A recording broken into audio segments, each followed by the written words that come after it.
ದಾಂಡೇಲಿ ನಗರದ ಹಳಿಯಾಳ ರಸ್ತೆಯಲ್ಲಿ ಸುಗಮ ವಾಹನ ಸಂಚಾರಕ್ಕೆ ಅಡಚಣೆಯಾಗುತ್ತಿರುವ ಬಿಡಾಡಿ ದನಕರುಗಳು ನಿಯಂತ್ರಣಕ್ಕೆ ಸ್ಥಳೀಯರಿಂದ ಮನವಿ.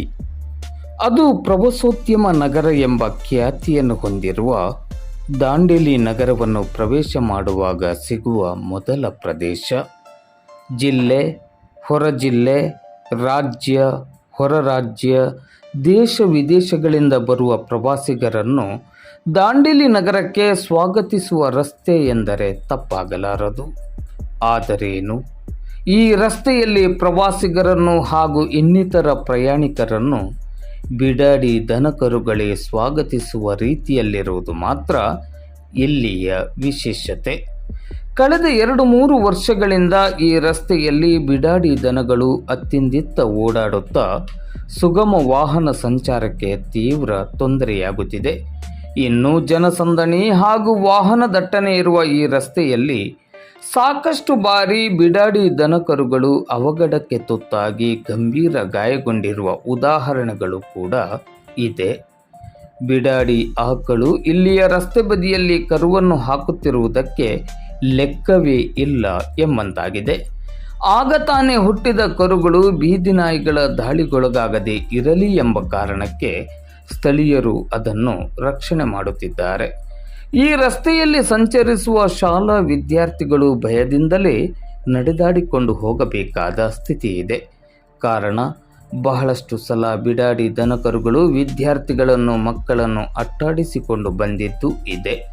ಸುಗಮ ವಾಹನ ಸಂಚಾರ ಹಾಗೂ ಮಕ್ಕಳು ಮಹಿಳೆಯರ ಸುರಕ್ಷತೆಯ ದೃಷ್ಟಿಯಿಂದ ಇಲ್ಲಿ ವ್ಯಾಪಕವಾಗಿ ಇರುವ ಬಿಡಾಡಿ ದನಕರುಗಳ ನಿಯಂತ್ರಣಕ್ಕೆ ಸಂಬಂಧಪಟ್ಟವರು ಅಗತ್ಯ ಕ್ರಮವನ್ನು ಕೈಗೊಳ್ಳಬೇಕೆಂದು ಸ್ಥಳೀಯರು ಇಂದು ಸೋಮವಾರ ಸಂಜೆ 5 ಗಂಟೆ ಸುಮಾರಿಗೆ ಮಾಧ್ಯಮದ ಮೂಲಕ ಮನವಿಯನ್ನು ಮಾಡಿದ್ದಾರೆ. ಇಲ್ಲಿ ಪ್ರಾಬ್ಲಮ್ ಏನಾಗ್ತದೆ ಅಂದರೆ ಸರ್, ಇದು ಬಿಡಾಡಿ ದನಗಳು ಇದಾವಲ್ಲ, ಅದ್ರ ಸಣ್ಣ ಸಣ್ಣ ಮರಿಗಳು ಇದಾವೆ. ಅದಕ್ಕೆ ನಾವು 4-5 ಸಲ ಉಪಚಾರ ಮಾಡಿದ್ದೇವೆ ಸರ್. ಕರುಗಳು ಉಪಚಾರ ಮಾಡಿದ್ದೇವೆ. ಬಟ್ ಇಲ್ಲಿ ಆ ರೂಟ್ ನೋಡಿದ್ರು ಭಾಳ ಡೇಂಜರ್ ಇದೆ ಸರ್.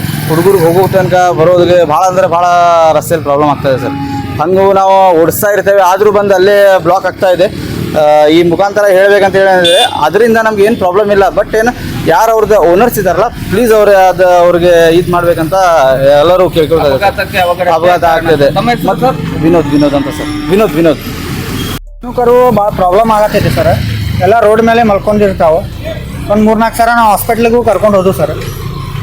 ದನಗಳಿಗೆ ಇಲ್ಲೇ ಉಪಚಾರನೂ ಮಾಡಿದ್ದೇವೆ ಸರ್. ನಮ್ಮ ಹೆಸರು ರುದ್ರಪ್ಪ ಅಂತ ಸರ್. ದನಕರುಗಳು ಎಲ್ಲ ತೊಂದರೆ ಆಗ್ತಾ ಇದೆ ಎಲ್ಲರಿಗೂ, ಜನಗಳಿಗೆ. ಮತ್ತು ಇದು ಬೈಕ್ ನಡೆಸೋರಿಗೆ, ಗಾಡಿಗಳಿಗೆಲ್ಲ ತ್ರಾಸ ಕೊಡ್ತಾ ಇದ್ದಾವೆ. ಅವ್ರವ್ರ ದನಗಳು ಅವ್ರು ಸೇಫಾಗಿ ಇಟ್ಕೋಕೆ ಹೇಳಿ ಸರ್. ಬಿಮ್ಸಿ ಅಂತ ಹಿಂದ್ಕೆ ಆದೋಡು ಬಂದಿದೆ. ಒಂದು 2 ಕರುಗಳ ಮೇಲೆ ಕಾಲ್ ಮೇಲೆ ಹಾಸ್ಕೊಂಡು ಹೋಗಿದ್ದಾರೆ ಗಾಡಿಗಳು. ಅವ್ರು ಯಾರು ಕರುಗಳಿದೆ ಅವ್ರು ಬಂದು ಅವ್ರ ಬರೋಬ್ಬರ ಮನೇಲಿ ಕಟ್ಕೇಸಿ ವ್ಯವಸ್ಥೆ ಮಾಡ್ಕೊಡೋದು. ನನ್ನ ಹೆಸರು ಯಲ್ಲಪ್ಪ ಕಾಗರ್ಕರ್ ಅಂತ. बच्चे सब का भी है, वो आके अपने अपने ओनर लेके जाए. क्या इधर रोड के ऊपर बहुत जो हो रहा है, गाड़ी वाले आके डाल के जा रहे 2 बच्चे लोग को. वो यो ऐसे घायल वैसे है, हाँ. और सब लोग मिल हम लोग ये करे से उसको ट्रीटमेंट. और तुम ऐसो आके देखो थोड़ा. आपका नाम? खादर खान. ನೋಡಿ, ಅದು ಬಾಯಿ ಬರದ ಪ್ರಾಣಿಗಳು, ಅದನ್ನು ಪೂಜೆ ಮಾಡ್ತೀವಿ. ಕರು ಹಾಕಿದಂಥ ಸಂದರ್ಭದಲ್ಲಿ ಅದರ ಮಾಲಕರು ಯಾರು ಅಂತ ಗೊತ್ತಿಲ್ಲದಿದ್ದರೆ ನಾವು ಆ ದನವನ್ನು ಕರುವನ್ನು ಉಳಿಸೋದಕ್ಕಾಗಿ ನಮ್ಮ ಸುತ್ತ ಹತ್ತಿರದಲ್ಲಿರುವ ಆಲೂರು ಇರ್ಬೋದು, ಯಾರಾದರೂ ಹಳ್ಳಿಯ ರೈತರು ತಗೊಂಡು ಹೋಗೋದಿದ್ರೆ, ನೀವು ನಿಮ್ಮ ಪರಿಚಯದವರಿದ್ದರೆ, ರೈತರಿದ್ದರೆ, ಸಾಕುವವರಿದ್ದರೆ ದಯವಿಟ್ಟು ಕಳಿಸಿಕೊಟ್ರಿ. ಬಹಳ ಒಳ್ಳೆ ಪುಣ್ಯ ಕಾರ್ಯ ಬರುತ್ತೆ.